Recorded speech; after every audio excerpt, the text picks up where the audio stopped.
திமுக அரசு கையகப்படுத்தாமல் அங்கே உள்ள விவசாய நிலங்களை கையகப்படுத்த முடியுமா மத்திய அரசால் நேரடியாக? அப்போ யார் ஏஜென்ட்டாக வேலை செய்யறாங்க? அந்த மாவட்டத்தில் 2 அமைச்சர்கள் இருக்காங்க. அந்த 2 அமைச்சர்களும் என்ன பண்றாங்க? நிலத்தை கையகப்படுத்துறதே அவங்களுடைய பணி மேல செஞ்சு கையகப்படுத்தி நெய்வேலி கொடுக்குறாங்க. அது நாளைக்கு எங்க போகுது? தனியார் போகுது. உலகத்துக்கே முன்னாடியே மூச்சுக்கிட்ட ஒரு மாநிலம் இன்னைக்கு தூங்கிட்டு இருக்கும். பீகார் முழிக்கவே இல்லை சமூக நீதினு சொன்னவங்க சாதி வாரி கணக்கெடுத்து என்ன பண்றாங்க? இடஒதுக்கீட்டு கொள்கையை வெளிக்காட மாற்றி அமைக்கிறாங்க. நம்மளை விட உலகத்துக்கு சொல்லிக் கொடுக்கறதுக்கு இங்கே ஆள் இருக்காங்க. ஆனால் இங்கே நினைச்சு பாருங்க, எல்லாம் வெளிநாட்டுக்கு வேலை போகிறத மட்டும் பேசுறீங்க. எத்தனை பேர் வெளிநாட்டுக்கு போய் ரிசர்ச் ஸ்டடி பண்றாங்க இங்கே பண்ணாம? இந்த மாற்றம் வரணும் அப்படின்னா உங்க ஆட்சியை கண்டிப்பா வரும். கண்டிப்பா நாங்கள் நடிகர்கள் அரசியலுக்கு வர்றதை வெறுக்குது, அது விரும்பலை அப்படின்னு சொல்லலாம் பாட்டாளி மக்கள் கட்சி. அப்படி இருக்கிற பாட்டாளி மக்கள் கட்சி கடலூரில் ஒரு வேட்பாளராக திரைப்பட இயக்குனராக இருக்கிற தங்கர் பச்சானை நிறுத்தியிருக்கு. அவருக்கு முக்கியத்துவம் கொடுத்த அதே தொகுதியில் ஏன் வினோபா பூபதிக்கு முக்கியத்துவம் கொடுக்கப்படலை? 35 நிமிடம் ஒரு டாக்குமெண்ட்ரி அந்த புயலுக்கு நடுவில் போய் எடுக்கிறார். அன்னைக்கு இருக்கிற தமிழக அரசு இருக்குல்ல, எல்லா அதிகாரிகள்ட்டையும் அமைச்சர்களையும் போட்டு காமிச்சு, மத்தியில் போய் மத்திய பிரைம் மினிஸ்டர் அன்னைக்கு இருந்த மினிஸ்டர்ஸ் எல்லாம் போட்டு காமிச்சு மிகப்பெரிய அளவில் மத்தியில் நிதி கிடைக்கிறதுக்கு அவருடைய டாக்குமெண்ட்ரி மிகப்பெரிய வேலை செஞ்சு கணக்கெடுத்து இன்னார் இன்னார் இன்னார் இன்னார் இவ்வளோ இருக்காங்க, இவ்வளோதான் அவங்களோட பெர்சன்டேஜ். அரசு துறையில் வேலை வாய்ப்பில் கல்வியில் மருத்துவ கல்வி, பொறியியல் கல்வி, சட்டக்கல்வி, இளநிலை கல்வி, எல்லா கல்வியிலும் இவ்வளோ தகுதி பெற்றிருக்காங்க. இவங்க சமுதாயம்லாம் பின்தங்கி இருக்காங்க, இவங்களுக்கு பிரதிநிதித்துவமே இல்லை, இவங்களுக்கு நம்ம முன்னுரிமை கொடுக்கணும்னு என்னைக்கோ பண்ணிருக்கலாம்ல. நிதிஷ்குமார் செய்யறாருல, அவருக்கு தெம்பு இருக்கு, திராணி இருக்கு, அந்த எண்ணம் இருக்குல்ல, ஏன் உங்களுக்கு இல்லை? ஸ்டாலின் அவர்களை பார்த்து கேட்கணும், ஏன் உங்களுக்கு இல்லை? இவ்வளோ நாள் எடுக்காத நீங்க இன்னைக்கு ஏன் தேர்தலுக்காக இந்த பச்சை பொய் சொல்றீங்க? அம்பேத்கருக்கு பிறகு தாழ்த்தப்பட்ட மக்களுக்கு இடஒதுக்கீட்டை கேட்காமலேயே கொடுத்தது மருத்துவர் அன்புமணி ராமதாஸ். விடிய அதிமுக கிட்ட இருந்து பேசிட்டு போயிட்டு காலையில் போன உடனே பாஜகவோட கூட்டணி வச்சுட்டாரு ராமதாஸ். ஏன் நம்ம நாட்டில் ஊழல் அதிகமாக இருக்குது? ஏன் நம்ம நாட்டில் அரசியல்வாதிகள் நம்மளை மதிக்கலை? ஏன் எம்எல்ஏ, எம்பி, மினிஸ்டர்ஸ் நம்மளை வித்தியாசமாக ட்ரீட் பண்ணுறாங்க? ஏன் இந்த ஊரில் 1000 ரூபாய் கொடுத்து ஓட்டு வாங்கிட முடியுன்ற ஒரு பரவலான நம்பிக்கை இங்கே இருக்குது.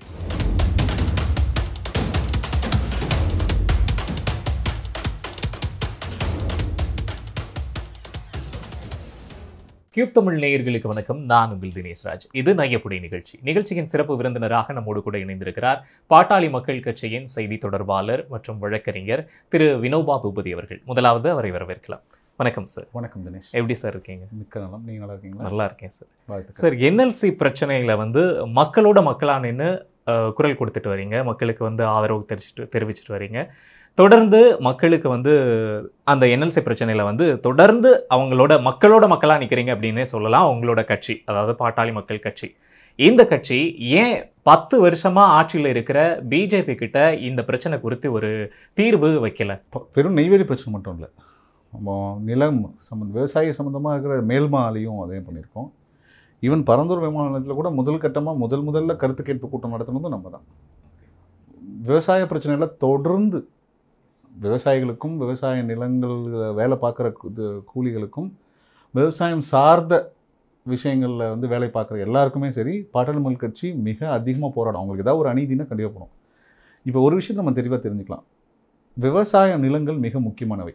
நிலம், நீர் இதை நம்ம பாதுகாக்கணும். அதுவும் முப்போகம் விளைகிற நிலங்களை நம்ம மிக அதிகமாக கவனம் கொண்டு பாதுகாக்கணும். இது சாதாரண விஷயம் கிடையாது. ஏன்னா இதை நம்பி விவசாயிகள் இருக்காங்க. விவசாய நிலங்கள் நம்பி விவசாயிகள் மட்டும் கிடையாது, அந்த விவசாய பொருட்களால் பயன்படுற பெரும்பான்மையான மக்கள் இருக்காங்க. அதிகமாக கடலூர், திருவண்ணாமலை மாவட்டத்தில் பார்த்திங்கன்னா உணவுப் பொருட்கள் அதிகமாக விளையிற பகுதி இது பார்த்திங்கன்னா நல்ல. ஆனால் இப்போ சமீப காலமாக நிலத்தடி நீர் ரொம்ப கீழே போயிடுச்சு. முப்போகம் பயிர் பண்ண முடியாத ஒரு சூழ்நிலை.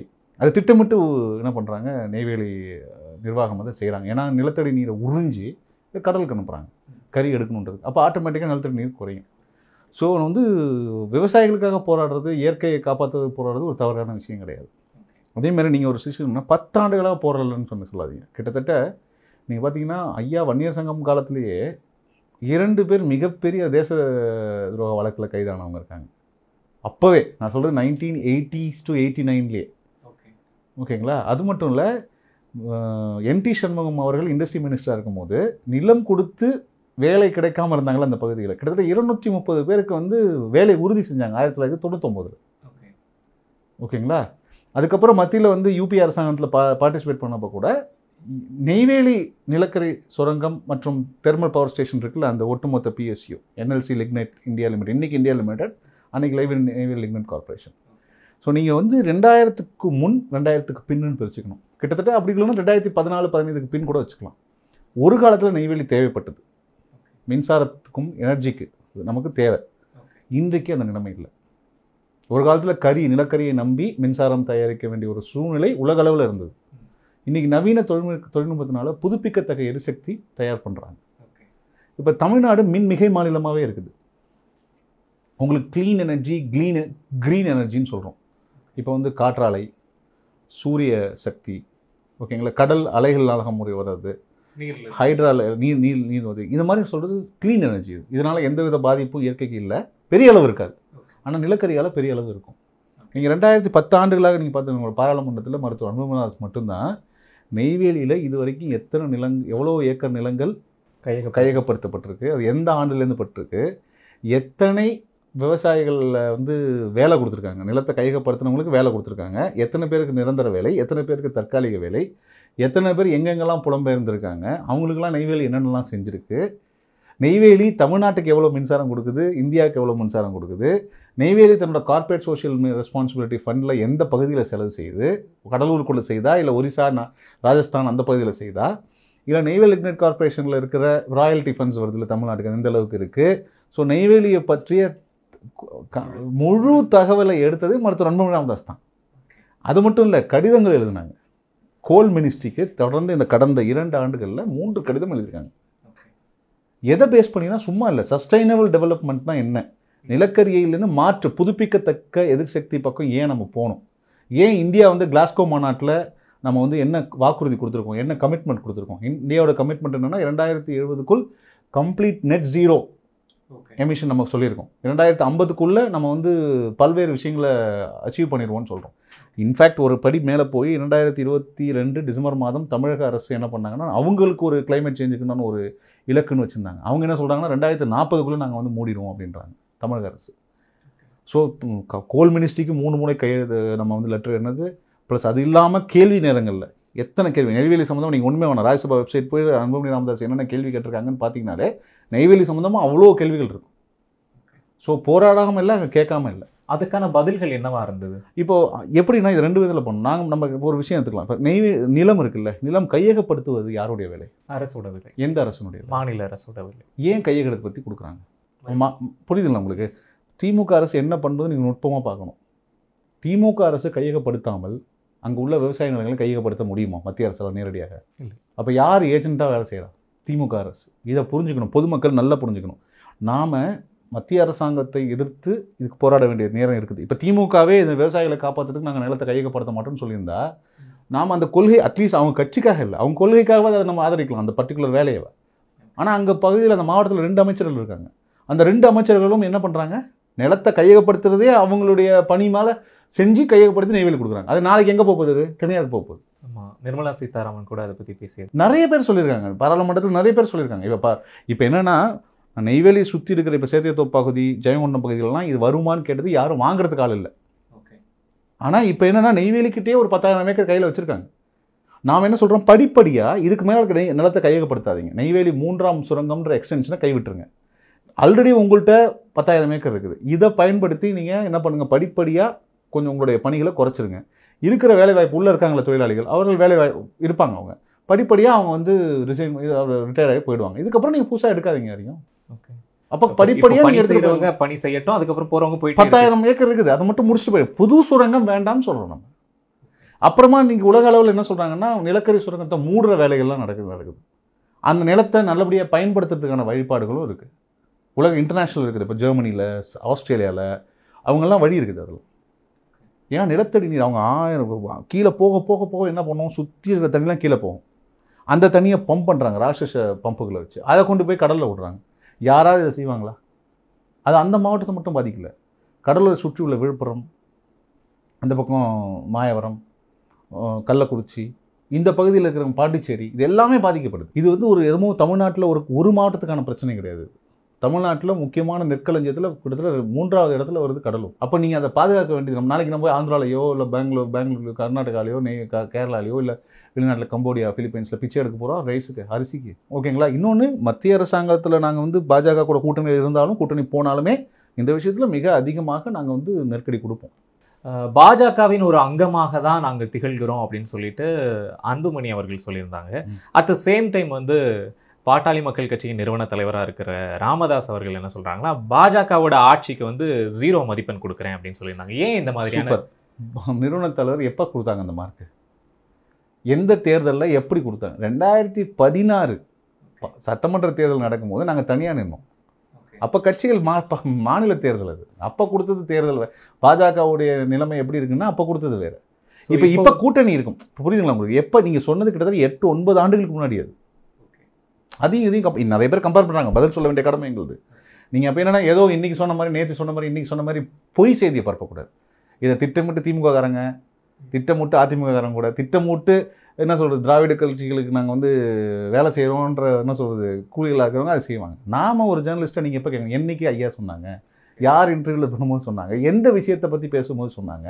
இல்லை ஒருவேளை அவங்க அப்படி இருக்கும்போது சொல்லியிருக்கலாம். இப்போ வந்து மாறிட்டாங்க அப்படின்னு சொல்கிறீங்களா? இப்போ வந்து நம்ம ஃபார் எக்ஸாம்பிள் நிறைய சமூக நீதி விஷயங்களில் இப்போ தமிழ்நாட்டில் சில விஷயங்கள் இப்போ பாட்டாளி மக்கள் கட்சி கோரிக்கை வச்சு காட்டணும் இதுக்கெல்லாம் போகிறோம். அதெல்லாம் கொஞ்சம் மாற்றங்கள் தெரியறதுனால தமிழ்நாட்டிலையும் பார்த்தீங்கன்னா கடந்த 57 ஆண்டுகளாக ஒரு பெரிய மாற்றத்தை எதிர்பார்த்து தமிழக மக்கள் இருக்காங்க. திராவிட கட்சிகளுடைய கொள்கைக்கும் அவங்களுடைய செயல் நடவடிக்கைகளுக்கும் நிர்வாகத்துக்கும் சம்மந்தமே இல்லாமல் இருக்குது. அப்போ ஒரு மாற்று வரவே கூடாதா? தமிழர்கள், தமிழ்நாட்டை மக்களை சேர்ந்தவங்க ஒரு டிஃப்ரெண்ட் டைப் ஆஃப் அட்மினிஸ்ட்ரேஷன், ஒரு டிஃப்ரெண்ட் டைப் ஆஃப் பாலிசி, ஒரு different type of approach toward the people இருக்கலாம்ல? ஏன் இதே சக்கரத்திலேயே சுற்றிட்டு இருக்கணுமா என்ன? புதுசாக புதிய பார்வை, புதிய இலக்குகள், புதிய விஷனு, புதிய மெத்தட்ஸு வரலாம்ல? இருக்குல்ல நீங்கள் உலகளாவிய விஷயங்கள் இருக்கு. அது வர்றதுக்கு சாத்தியமா? நம்ம சத்தியமாக சாத்தியம். ஏன்னா மாற்றம் என்பது வந்தே ஆக வேண்டும். ஓகே, மக்கள் இன்னைக்கு இருக்கிற இளைஞர்கள் கேட்குறாங்களே, ஏன்ப்பா நம்ம வந்து சியோல் மாதிரி, ஏன் வந்து லண்டன் மாதிரி, ஏன் வந்து வெளி ஸ்காண்டினேவியன் கண்ட்ரீஸ் மாதிரி, ஏன் சிங்கப்பூர் மலேசியா மாதிரி நம்மளால் ஒரு டெவலப்டு ஸ்டேட்டாக வர முடியல? In all index, not only in economics, in human development index, in gender development index, ஓகேங்களா, இன் குட் கவர்னன்ஸ் இண்டெக்ஸு, இதெல்லாம் ஏன் நம்ம வர முடியல? இவங்க என்ன நம்ம சொல்லுவாங்க, வரோம்பாங்க. எதிரால் வரீங்கன்னா பீகார் கூட கம்பேர் பண்ணுவாங்க, ஒரிசா கூட. நான் அதுக்காக நான் பீகார் மாநிலத்தையும் ஒரிசா மாநிலம் தரக்குறைவாக பேசல.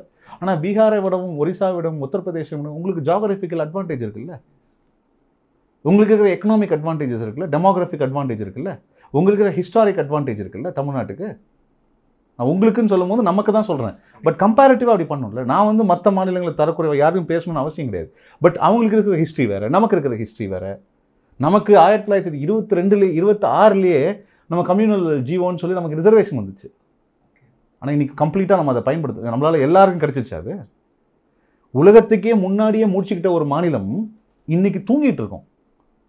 பீகார் முழிக்கவே இல்லை சமூக நீதினு சொன்னவங்க சாதிவாரி கணக்கெடுத்து என்ன பண்ணுறாங்க? இடஒதுக்கீட்டு கொள்கையை வெளிக்காட மாற்றி அமைக்கிறாங்க. அப்போ நீங்கள் என்ன பண்ணுறீங்க? உங்களுக்கும் பெரியாருக்கும் என்ன சம்பந்தம்? உங்களுக்கும் அண்ணாவுக்கும் என்ன சம்பந்தம்? அப்போ 57 வருஷம் இப்படியே ஆண்டுட்டாங்க. அப்போ புது இளைஞர்களுக்கு ஆல்ரெடி ஓட்டு போட்டவங்களுக்கு ஏன்பா நம்ம வந்து ஒரு நல்ல தமிழ்நாட்டில் வாழக்கூடாதா? ஒரு சுத்தமான, சுகாதாரமான, விவசாயிகளுக்கு நண்பனாக, விவசாயிகளுக்கு பாதுகாவலனாக, தொழில் செய்வோருக்கு பாதுகாவலராக, இளைஞர்கள் வேலைவாய்ப்பு அதிகமாக கொடுக்குறவங்களாக, ஊழலற்ற ஒரு அரசாங்கமும் ஒரு நிர்வாகத்தை கொண்டு வர முடியாது தமிழ்நாட்டில். இப்படி வந்தால் சந்தோஷம் தான். மக்கள் கண்டிப்பாக வரணும். அது வந்தால் தானேங்க நல்லது. இன்னமும் ஒரு மாவட்டத்துக்கு வந்து கிட்டத்தட்ட 22-25 லட்சம் மக்களை நிர்வாகம் பண்ணுற ஒரு மாவட்டமாக இருக்குங்க கடலூர், வேலூர், தருமபுரி. புரியுதா உங்களுக்கு?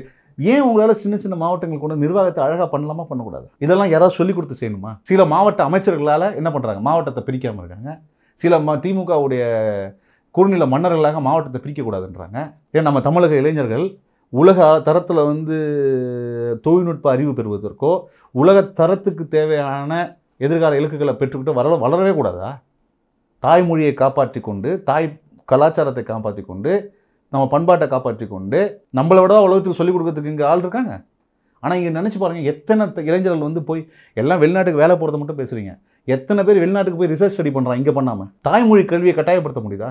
இன்றைக்கி தாய்மொழியை கட்டாயப்படுத்தினா கன்னியாகுமரியில் ஒரு கிராமத்தில் இருக்கிறவங்க, திண்டுக்கல்ல ஒரு கிராமத்தில் இருக்கிறவங்க, அரியலூரில் ஒரு கிராமத்தில் இருக்கிறவங்க, தருமபுரியில் ஒரு கிராமத்தில் இருக்கிறவங்க, சிவகங்கையில் ஒரு கிராமத்தில் இருக்கிறவங்க, எத்தனை இளைஞர்கள், பெண்கள், ஆண்கள் வந்து திறமையோடு இருக்காங்க.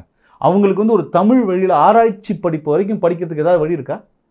ஜப்பானில் இருக்குது, ஜெர்மனியில் இருக்குது, இங்கே இருக்கா? இந்த மாற்றம் வரக்கூடாதா?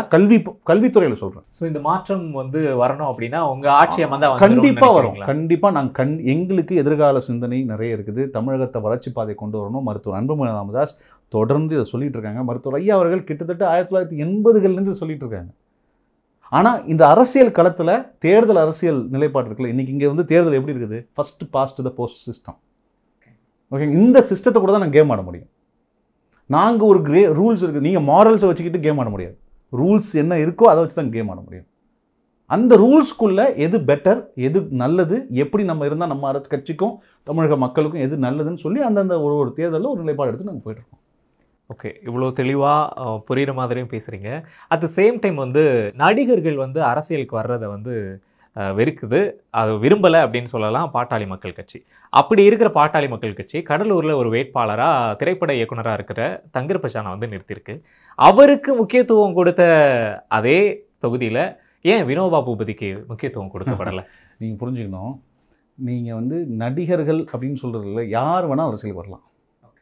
ஓகேங்களா? யார் பாட்டாளி மக்கள் கட்சியில் இருக்கிற எல்லா தொண்டர்களும் தேர்தலில் நிற்கிறதுக்கோ தலைமை தாங்கிறதுக்கோ எந்த தகுதியும் குறைஞ்சவர்கள் கிடையாது.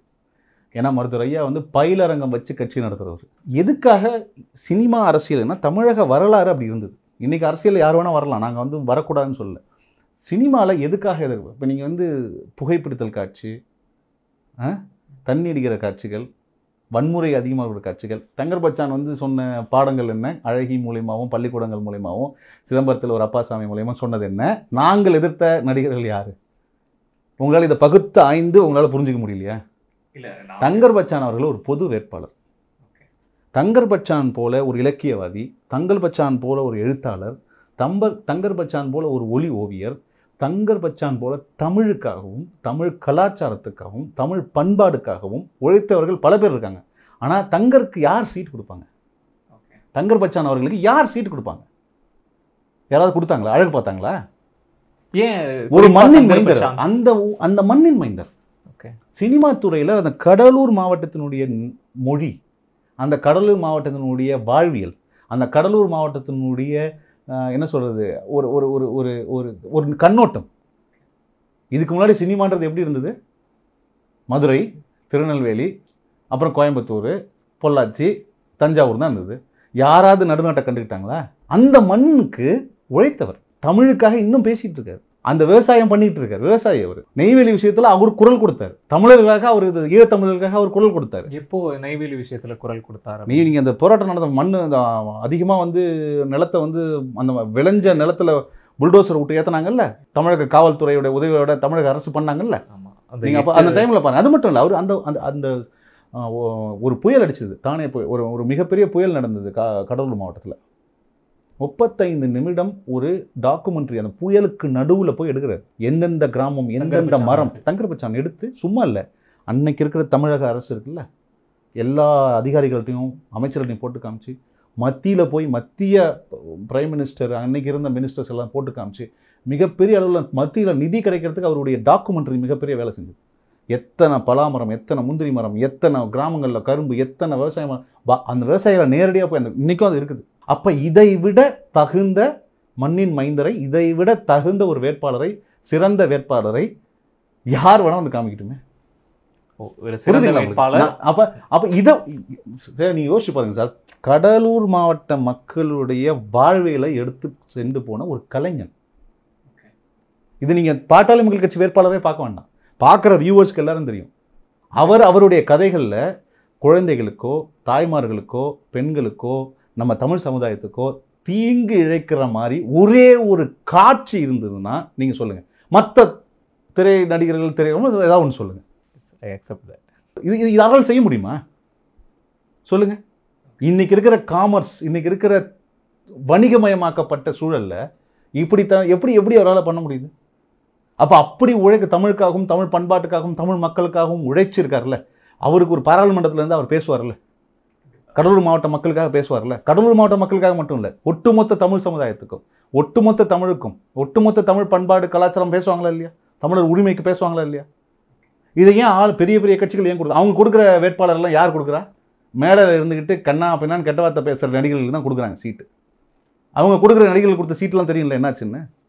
அவங்களாம் என்ன பண்ணாங்க? இன்னைக்கு பாட்டாளி மக்கள் கட்சியில் நிற்கிற 10 வேட்பாளர் பற்றி நான் சொல்கிறேன். நான் தங்கர் பச்சான் அவர்கள் இவ்வளோ படித்தவர், இவ்வளோ விவரமானவர், தமிழுக்காக பண்ணவர். முரளி சங்கர்னு விழுப்புரத்தில் ஒருத்தர் நிறுத்துறாங்க, ஒரு விளையாட்டு வீரர். ஓகே, அவர் இன்டர்நேஷனல் ஃபுட்பால் கோச்சிங் சர்டிஃபிகேட் வாங்கினவர். அவர் தனியாக ஃபுட்பால் கோச்சிங் நடத்துறாரு. அவங்க இந்த இளம் வயதில், அவர் இளம் வயதில் போய் இன்டர்நேஷனல் போய் ஃபுட்பால் ஆனவர், ஒரு விளையாட்டுத்துறையை சேர்ந்தவர்.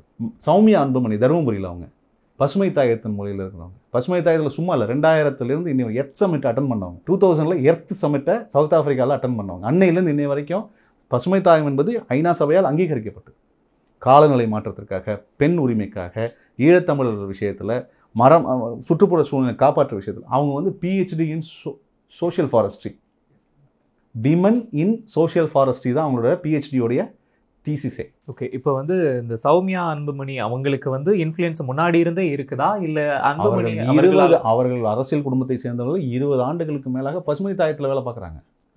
கொஞ்சம் நெஞ்ச வேலை இல்லை, எல்லா பசுமை தாயம் நடக்கிற கிளைமேட் சேஞ்ச் விஷயத்தில் நிறைய பணிகள் செஞ்சது அவங்களுடைய பங்கு. அது தருமபுரியில் வந்து கிட்டத்தட்ட அவங்க சொந்த ஊரை விட தருமபுரியில் பல வேலைகளை அவங்க பண்ணியிருக்காங்க. தர்மபுரியின் மகள் அவங்க, அதனால தான் தர்மபுரியை நிற்க வச்சு. ஏன்னா அந்த அளவுக்கு அந்த ஊரில் இருக்கிற எல்லா மக்களையும் தெரியும் அவங்களுக்கு. தகுந்த தகுதியும் பணியும் செய்யாமல், அறிவும் இல்லாமல் அவங்க கொண்டு போய் நிறுத்தவே மாட்டாங்க ஐயா. ஏன்னா ஐயாவை நல்லா படிச்சு பழங்காலத்து பாருங்க, பாட்டாளி மக்கள் கட்சியின் பாராளுமன்ற உறுப்பினர்கள் எடுத்துக்கோங்களேன். மருத்துவர் Anbumani Ramadoss, is a doctor. Velu அவர்கள் முன்னாள் ரயில்வே துறை அமைச்சர், ரிட்டையர்டு IAS அவர்கள். ஓகேங்களா, தன்ராஜ் அவர்கள் MP இருந்தாங்க, அவங்களும் ப்ரொஃபஸர் இன் ஃபிசிக்ஸ். அவங்க எக்கனாமிக்ஸில் ப்ரொஃபஸராக இருந்தவர் டாக்டர் ராமதாஸ் ஃப்ரம் பாண்டிச்சேரி. ஓகேங்களா, ஐயா அவர்கள் பாராளுமன்றத்துக்கு போகணுன்னா என்னென்ன குவாலிஃபிகேஷன் வேணுன்றதை ப்ராப்பராக பிடிச்சி வச்சுருக்கணும். ஸோ உங்களுக்கு வேணா ஒரு சூப்பரான கேண்டிடேட் இருக்கும்போது மற்றவங்களும் போய் வேலை செய்யணுங்க. வேலை செஞ்சு நம்ம வந்து பண்ண போகிறோம். ஒன்றுமே இல்லை, எனக்கு ஏன் கொடுக்கணும்? எனக்கு எப்படி வேலைச்சேரி கொடுத்தாங்க 2016? ஓகே, கொடுத்தாங்கல்ல. ஸோ இப்போ ஏன் அது உங்களுக்கு புரியுதுல்ல? அப்போ கொடுக்கும்போது சந்தோஷமாக எடுத்துக்கிட்டோம்ல, அதே தான். அப்போ யார் யார் விவரமாக இருக்கும்போது அதை எடுத்துக்கணும். அதை நல்ல கேண்டிடேட் இருக்கும்போது அதை பாராட்டணும். நம்ம இது நீங்கள் எங்களுக்கு சிண்டு முடிகிற வேலையை நீங்கள் ட்ரை பண்ணாதீங்க, அது நடக்காது. எங்களுக்கும் ஆசை இருக்கும் இல்லையா? இப்போ வந்து அதை பற்றி பிரச்சனை. நீங்கள் வந்து கேண்டிடேட் சரி, இவ்வளோ திறமையான என்ன சொல்கிறது பன்முகத்தன்மை உள்ள கேண்டிடேட்ஸை நீங்கள் பாருங்கள். நீங்கள் ஏன் அந்த அளவுக்கு திறமை வந்து வினோபாக்கு இல்லையா அப்படிங்கிறது எங்களோட. நீங்கள் ஒன்றே நீங்கள் வந்து நான் சொன்னேன், ஒவ்வொரு தொண்டனும் பாட்டாளி மக்கள் கட்சியில் விவரமானவர்கள். நீங்கள் கிளை செயலாளர் ஆகணும்னா கூட மருத்துவர் ஐயாவோட சர்டிஃபிகேட் வாங்கணும், ஒன்றிய செயலாளர்னு சர்டிஃபிகேட் வாங்கணும். ஒவ்வொரு லெவலில் ஸ்கில் வேறு வேறு இருக்கணும். டிஸ்ட்ரிக்ட் அட்மினிஸ்ட்ரேஷன் நல்லா தெரிஞ்சு, டிஸ்ட்ரிக்ட் அட்மினிஸ்ட்ரேஷனில் எந்த அளவுக்கு அட்மினிஸ்ட்ரேஷனுக்குள்ள டீல் பண்ண முடிஞ்சால் தான் நீங்கள் டிஸ்ட்ரிக்ட் செக்ரட்டரி ஆக முடியும். ஒரு யூனியன் லெவலில் உங்களுக்கு விவரம் தெரிஞ்சால் தான் நீங்கள் என்ன பண்ண முடியும்? நீங்கள் ஒன்றிய செயலாளர் ஆக முடியும். சும்மா கிடையாது. இங்கே எல்லாமே மருத்துவர் ஐயா ஸ்ட்ரிக்டாக ஃபாலோ பண்ணி எல்லாரையும் வைப்பாங்க. அதில் நீங்கள் கவலைப்பட வருத்தப்பட ஒன்றுமே கிடையாது. இதெல்லாம் தொடர்ந்து பார்க்கும்போது ஒரு அறிக்கை ஒன்று உங்கள் இதில் இருந்தது. அது என்ன அப்படின்னா, 21 வயதுக்கு கீழே திருமணம் செய்கிறவங்க வந்து பெற்றோரோட ஒப்புதல் படி திருமணம் செய்துக்கிறதுக்கு வந்து வழிவகுப்போம் அப்படிங்கிறது ஒரு அறிக்கையாக இருந்தது. இந்த அறிக்கையில் என்ன நாடக காதல், நாடக திருமணம் அப்படிங்கிற மாதிரி அது என்ன, எதை மென்ஷன் பண்ணுறீங்க? ஒன்றும் இல்லை. இப்போ உங்க கூட ஒரு பிஸ்னஸ், இப்போ நான் வந்து இந்த யூடியூப் சேனலுக்கு இன்டர்வியூ கொடுக்க வரேன். ஓகேங்களா, இது பிஸ்னஸ் கிடையாது. இது வந்து ஒரு நீங்கள் ஜேர்னலிஸ்ட்டாக பண்ணுறீங்க, நான் வந்து ஒரு கட்சியோட செய்தி தொடர்பாளர் வரேன். நான் வரும்போது இல்லை 7 மணிக்கு வரேன்னு சொல்லிட்டு நான் வராமல் போயிட்டுன்னு வச்சுக்கோங்க, அது என்னது? ஏமாற்று வேலை. ஒரு பிஸ்னஸில் நடக்குதா இல்லையா? செக் பவுன்ஸ், ஒரு காசு கொடுக்குறோன்றோம், அதுக்கு ஒரு வேலை செய்கிறோன்றோம், அதை ஏமாத்துறாங்களா இல்லையா? நடக்குதா இல்லையா? நிறைய விஷயத்தில் இந்த மாதிரி ஏமாற்று வேலை நடக்குது இல்லை?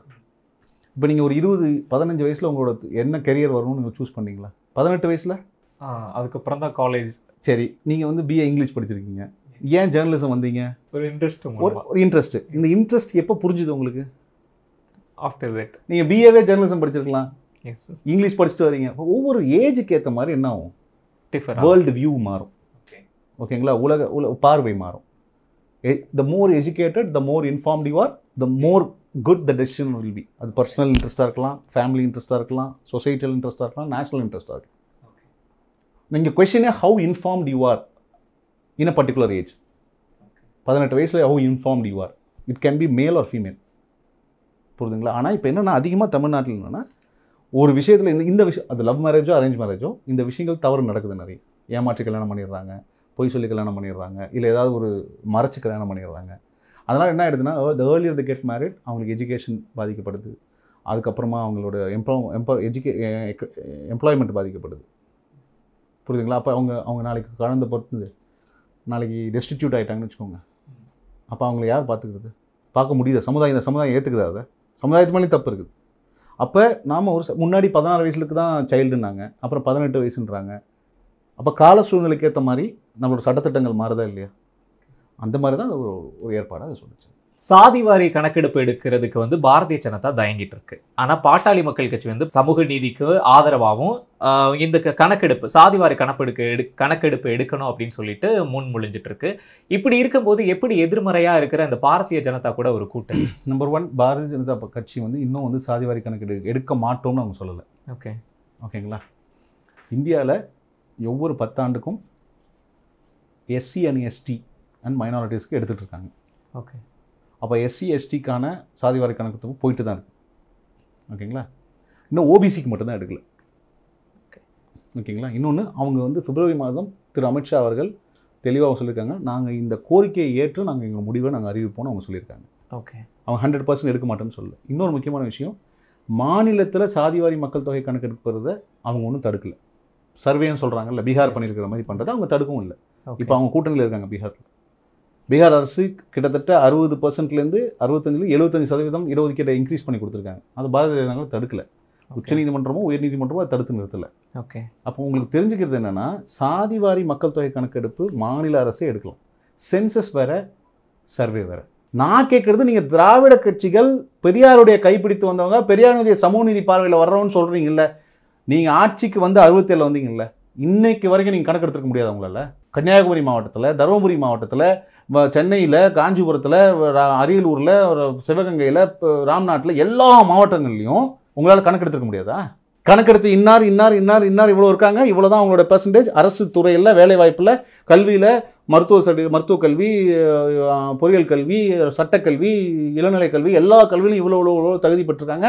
இவங்க சமுதாயம்லாம் பின்தங்கி இருக்காங்க, இவங்களுக்கு பிரதிநிதித்துவமே இல்லை, இவங்களுக்கு நம்ம முன்னுரிமை கொடுக்கணும்னு என்னைக்கோ பண்ணியிருக்கலாம்ல. போராடக்கூடிய சமுதாயங்கள் இருக்கு, அதனால போராடிட்டு இருக்கோம். போராட எண்ணிக்கை குறைவா இருக்கிற சமுதாயங்கள் எப்படி போராடுவாங்க? இது அவங்களா செய்ய மாட்டாங்களா?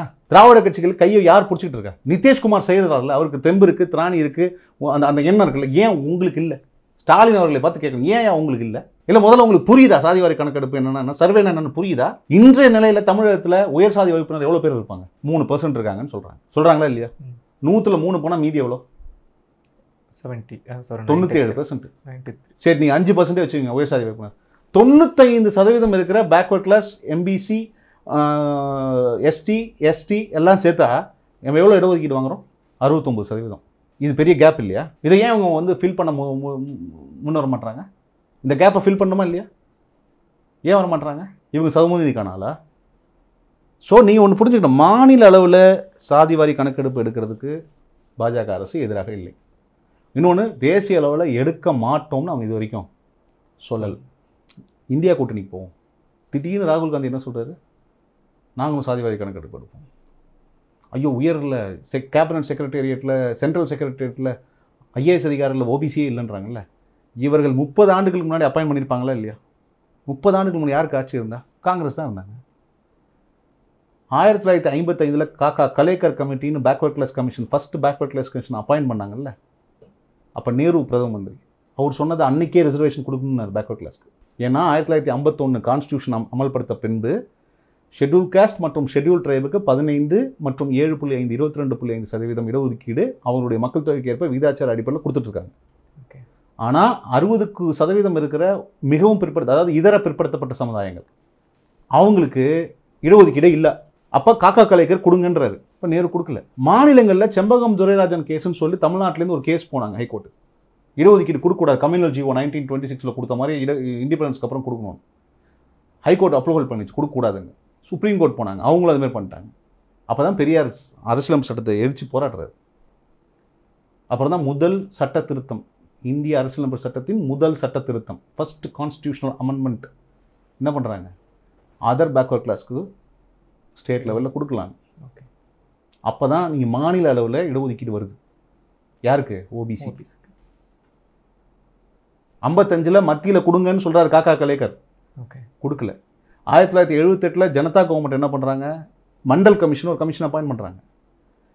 80ல் இந்திரா காந்தி பிரதம மந்திரி ஆயிடுறாங்க, அவங்கள்ட்ட போய் கொடுக்குறாரு மண்டல். 80லேருந்து 89 வரைக்கும் அந்த அம்மா எதுவுமே செய்யல. ஓகே. விபி சிங் சமூக நீதி காவலர் அவர்கள் ஆட்சி வந்ததுக்கு அப்புறம் அவரு இம்ப்ளிமெண்ட் பண்றாரு. எதுல பண்றாரு? வேலை வாய்ப்புல மட்டும் இம்ப்ளிமெண்ட் பண்றாரு, இடஒதுக்கீட்டில் பண்ணல. ஏன் 27ன்ற நம்பர் இருக்குது ஓபிசிக்கு? சொல்லுங்க பார்ப்போம். ஓபிசியோட மொத்த இந்தியாவில் பாப்புலேஷன் 1931 எவ்வளோ சொல்கிறாங்க? 52, 55க்கு மேலன்றாங்க. ஆனால் இடஒதுக்கீடு எவ்வளோ கிடைக்குது ஓபிசிக்கு?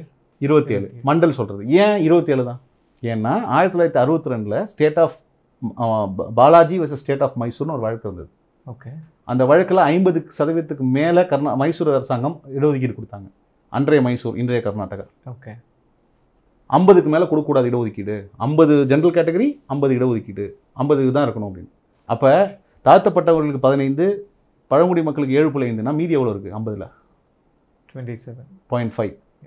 0.5 கொடுக்க முடியாது, 27 கொடுக்குறாங்க. இப்படி தான் கொடுக்குறாங்க. மக்கள் தொகைக்கு விகிதாச்சார அடிப்படையில் கொடுக்கல. இப்போ தாழ்த்தப்பட்ட மற்றும் பழங்குடி சமுதாயருக்கு நியாயமாக அவங்களுக்கு கிடைக்க வேண்டியது கிடைக்குது. ஆனால் ஓபிசி கிடைக்குதா? ஏன் கிடைக்கல? இதை யார் தடுத்தா இத்தனை வருஷமும்?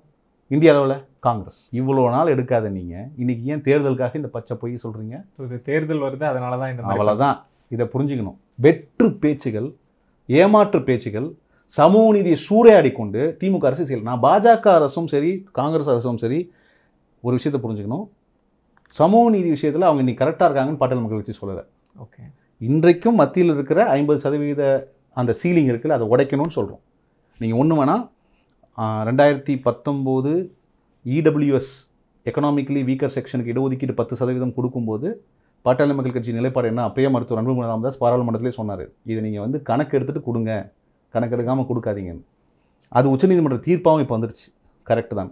இப்போ தீர்ப்பு என்ன தெரியுமா சொல்லியிருக்காங்க? ஜங்கித் அபியான் வெர்சஸ் யூனியன் ஆஃப் இந்தியான்னு ஒரு கேஸ்.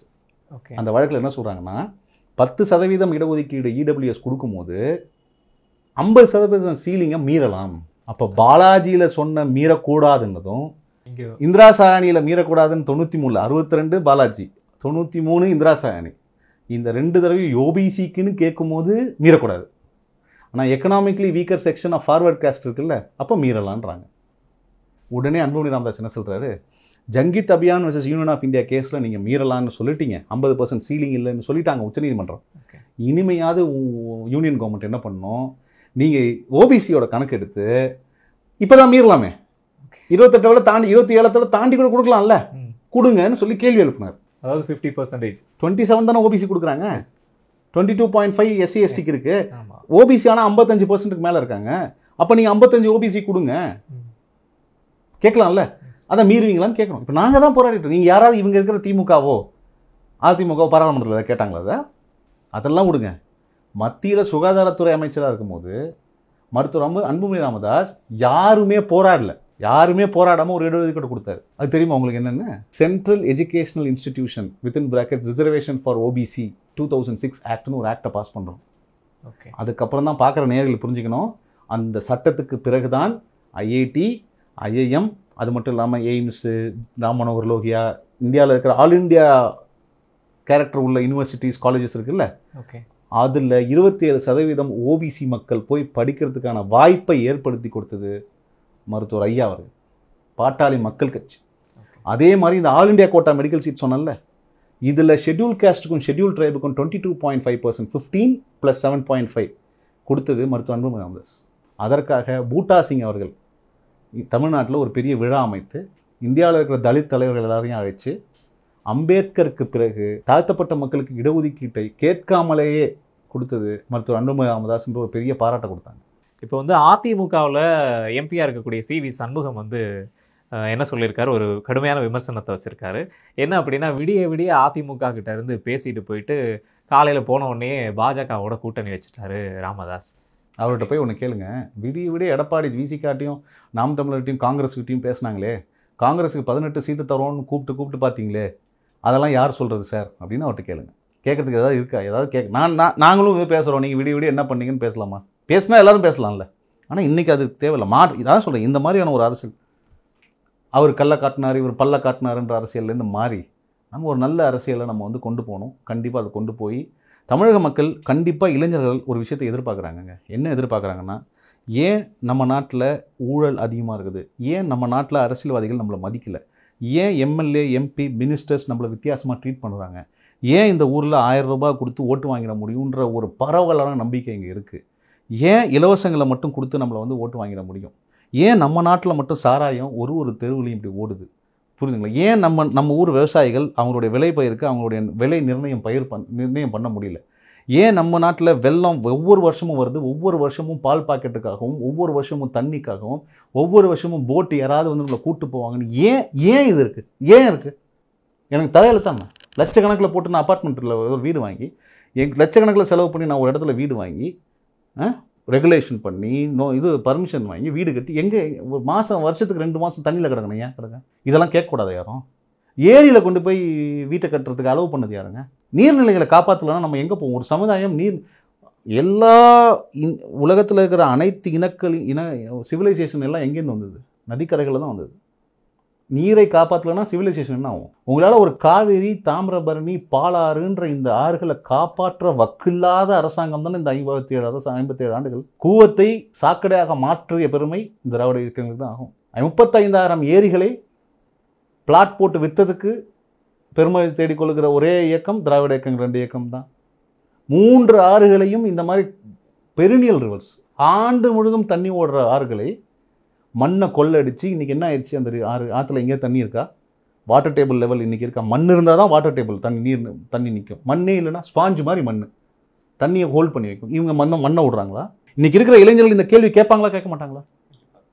அவங்க எக்கனாமிக்ஸ் படிக்கிறாங்க, அவங்க இன்டர்நேஷ்னல் பாலிடிக்ஸ் பார்க்குறாங்க, international standards of living in various continents பார்க்குறாங்க. அவங்க கேள்வி கேட்க மாட்டாங்களா? கண்டிப்பாக கேட்பாங்க. இன்று இல்லையல் நாளை இல்லையல் நாளை மற்றொரு நாள் கண்டிப்பாக கேட்பாங்க. கண்டிப்பாக மாற்றம் நிகழும். ஆனால் அதுக்காக போராடிக்கிட்டே இருக்கணும்னு தான் எங்கள் ஐயா சொல்லிட்டு இருக்காங்க. நாங்கள் நித்தம் அதுக்காக தான், அதை நோக்கி தான் எங்கள் பயணம் இருக்குது. இதுவரை பல்வேறு கருத்துக்களை பகிர்ந்து கொண்டமைக்கு நன்றி. மிக்க நன்றி தினேஷ்.